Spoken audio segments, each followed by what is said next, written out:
What's up, guys? J-Man back again, here to review The Walking Dead Season 6, Episode 5, Now. So at the beginning of this episode, as we left off from the last, Rick is back, and he is back with the half of the horde of walkers that they were getting away from the ditch coming at him, and he makes it back by the skin of his teeth. And he's got quite the endurance. He almost dies. He's sweating like crazy. He gets back, and all the Alexandrians are freaking out. Not really doing anything about it, but they're just psychologically just like, oh my god, what do we do here? What do we do about this situation? It's all about recuperating in this episode. And nothing really eventful or significant happens, but it's a great... there are small significant progressions in the characters themselves. So Rick gets back. We see Deanna suffering from PTSD just due to everything that's happening, the death of her husband. She kind of feels like she's helpless and useless in the situation, and we see that it kind of progresses further on with Spencer, her son, and everything. They get into an argument because he took alcohol, he's drinking alcohol, and he's kind of come to this realization that this world is screwed and we need to be stronger, and Deanna's basically made everybody weak, and it kind of affects Deanna mentally that he says this, even though he's being brutally honest. It's not necessarily the right thing to say it in that type of way, in that demeanor.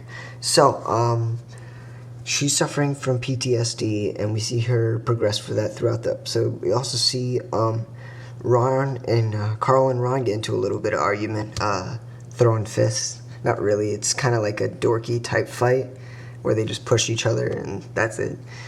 Basically because Carl needs Ron's help to go find Enid, and Ron basically threatens to tell Rick that Carl is leaving to go find Enid, and that leads to them kind of having a little push and shove. Carl pushes Ron to the ground, and Carl has this little thing where he's just saying, like, I was trying to help you.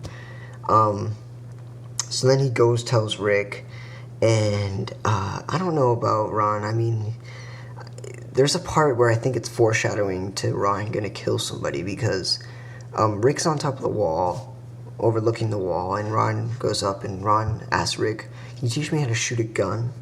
I don't know, something seems fishy about his demeanor, the way his speech impediment, the way he carries himself. It's just, I don't know what he's trying to do. Maybe he's trying to kill Rick. I don't know, we'll have to see, but Rick hands him his gun, and he takes all the bullets out, obviously.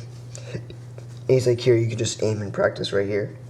The whole horde, half the horde of walkers from the outside. So, after that, we kind of see Maggie gearing up to go find Glenn. And there's this great moment in the episode where they write down all the names of the death of people in the Alexandria Wall. So they write down Nicholas, and then they write down Glenn and all the other Alexandrians. So they eventually go down in the sewers to obviously find a better route. Oh my god. And we come by these best looking walkers Greg Nicotero has ever done.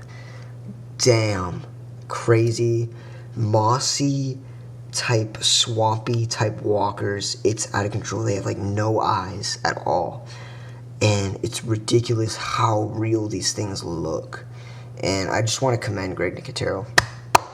Commend him on that. He did a great job. And there's two of them, and they come out. One comes out Aaron, and one comes out Maggie. And they're all like, Maggie and Aaron are kind of disoriented. And Maggie like sticks her hand through the walker's rib cage, like out of his back. It's just like everything's just deteriorating. So Aaron eventually halts it together and just kills both the walkers with a knife. And they eventually meet at the end of the tunnel to the gate, and they see all these walkers here. And Maggie's kind of made this like final fatal decision of like not continuing to go find him because it's not worth it. And we find out she's pregnant. So, wow. I don't know what to say. I mean, it's crazy. She's pregnant. I'm still holding out for Glenn's character coming back. There's always hope for Glenn. Abraham, Sasha, we know they're alive, and Daryl. They ended up naming the baby Aaron, or Aaron, Erin, if it's female or male. So I really like that scene. Attack Deanna. Deanna ended up grabbing a beer bottle, a glass bottle, and starts stabbing it in the chest, and she doesn't know any better. She's kind of naive in the situation, and then Rick runs over and stabs in the head. She's a mess. Like, she just looks awful. She always looks dead. I don't know what's with her demeanor, like, as an actress, but she just looks dead all the time I see her on screen. She looks like Bruce Jenner. I'm sorry, but she kind of does. So we kind of see her, like, adapt traumatically. I don't know. She's kind of still traumatized mentally. But, yeah, by the end of this episode, we see Rick and Jesse.